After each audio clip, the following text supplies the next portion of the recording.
1 Kings chapter 1. Matanda na si David.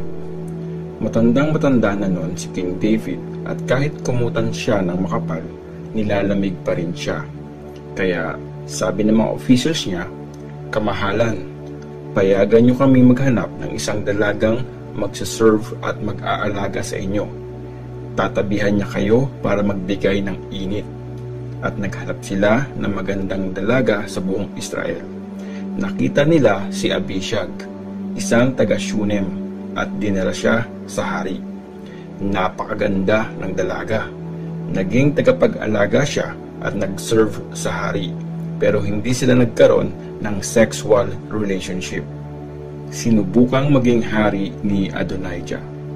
Nung time na yon, si Adonijah na anak ni King David kay Haggith ay nagyabang at sinabi niya, "Ako ang magiging hari." Naghanda siya ng mga chariots at mga sundalong nakakabayo at 50 na guards ng hari para maging alalay. Ito kasing si Adonijah, never sinita o pinagalitan ng tatay niya. Napakagwapo ni Adonijah at pinanganak siya kasunod ni Absalom. Kinuntsaba niya si Joab na anak ni Zeruiah at ang priest na si Abiathar. Sinuportahan at tinulungan nila si Adonijah. Pero di kumampi sa kanya ang priest na si Zadok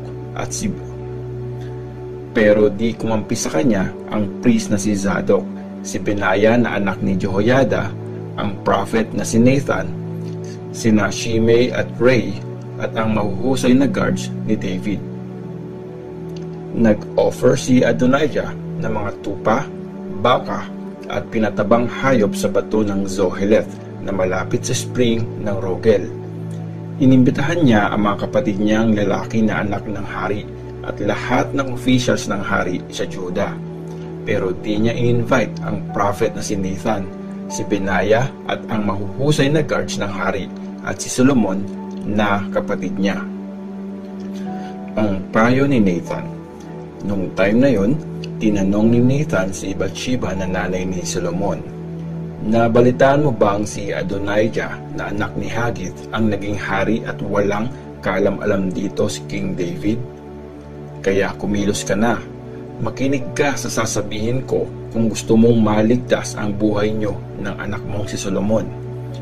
Pumunta ka agad kay King David at sabihin mong, 'Kamahalan, di ba nag-promise kayo sa akin na ang anak niyong si Solomon ang papalit na hari at uupo sa trono niyo? Bakit naging hari na si Adonijah? Tapos, habang kausap mo ang hari, papasok ako kasunod mo at sasabihin kong totoo ang sinabi mo." Pumunta nga si Bathsheba sa kwarto ng hari. Matandang-matanda na noon ang hari at inaalagaan siya ni Abishag na taga Shunem. Nagbow si Bathsheba at nagbigay galang. Tinanong siya ng hari, "Anong kailangan mo?" Sumagot siya, "Mahal na hari, sumumpa kayo sa servant niyo sa pangalan ni Lord na inyong Diyos na ang anak nating si Solomon ang papalit sa inyo bilang hari at uupo sa trono niyo. Pero ngayon, si Adonijah na ang naging hari kahit di niyo alam, mahal na hari." Nag-offer siya ng maraming baka, pinatabang hayop at tupa. In-invite niya lahat ng anak niyong lalaki, si Abiathar na priest at si Joab na commander ng army. Pero hindi niya in-invite ang anak niyong si Solomon na loyal sa inyo.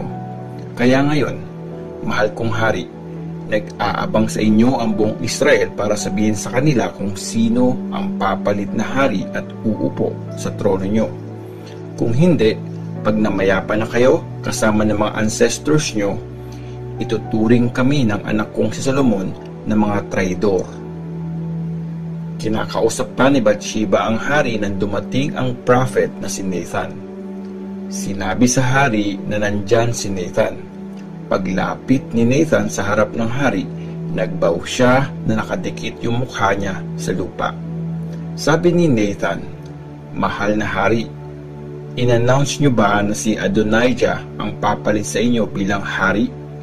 Kasi umalis siya at nag-offer ng maraming baka, pinatabang hayop at tupa. In-invite niya lahat ng anak niyong lalaki, si Joab na commander ng army at si Abiathar na priest. Kumakain at nag-iinuman sila kasama niya at sinisigaw nila, "Mabuhay si King Adonijah." Pero akong servant niyo, di inimbita, pati si Zadok na priest, si Benaya na anak ni Jehoiada at ang anak niyong si Solomon na loyal sa inyo. Kamahalan, desisyon niyo ba ito at hindi sinabi sa mga officials niyo kung sino ang papalit na hari? Sumagot si King David, "Tawagin niyo si Bathsheba." Dumating si Bathsheba at humarap sa hari. Tapos sinabi ng hari, "Sumusumpa ako kay Lord na nagligtas sa akin sa bawat paghihirap. Tutuparin ko ngayon ang promise ko sa iyo sa pangalan ni Lord, ang Diyos ng Israel, na ang anak mong si Solomon ang papalit sa akin at uupo sa trono ko."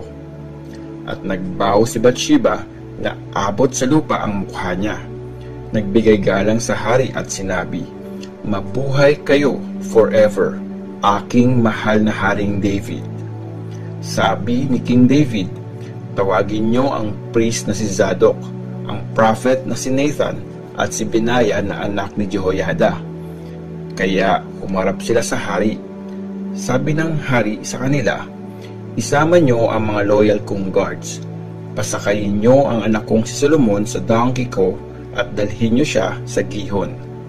Doon, bubuhusan ng oil ni Zadok na priest at ni Nathan na prophet ang ulo niya para maging hari ng Israel. Tapos, hipan niyo ang trumpet at sumigaw kayo ng mabuhay si King Solomon. Sundan niyo siya pabalik dito at uupo siya sa trono ko. Siya ang papalit sa akin bilang hari. Siya ang pinili kong maging leader ng buong Israel at Judah." At sumagot sa hari si Benaya na anak ni Jehoiada, "Masusunod, kamahalan. Tuparin sana ito ni Lord na inyong Diyos. Kung paano tinulungan ni Lord ang kamahalan, ganun din sana niya tulungan si Solomon at gawin siyang mas magaling na hari kesa sa inyo." Kaya ang priest na si Zadok, ang prophet na si Nathan, si Benaya na anak ni Jehoiada at ang mga Cherethites at Peletites na mahuhusay na guards ng hari ay pumunta na sa Gihon at pinasakay nila si Solomon sa donkey ni King David papunta doon.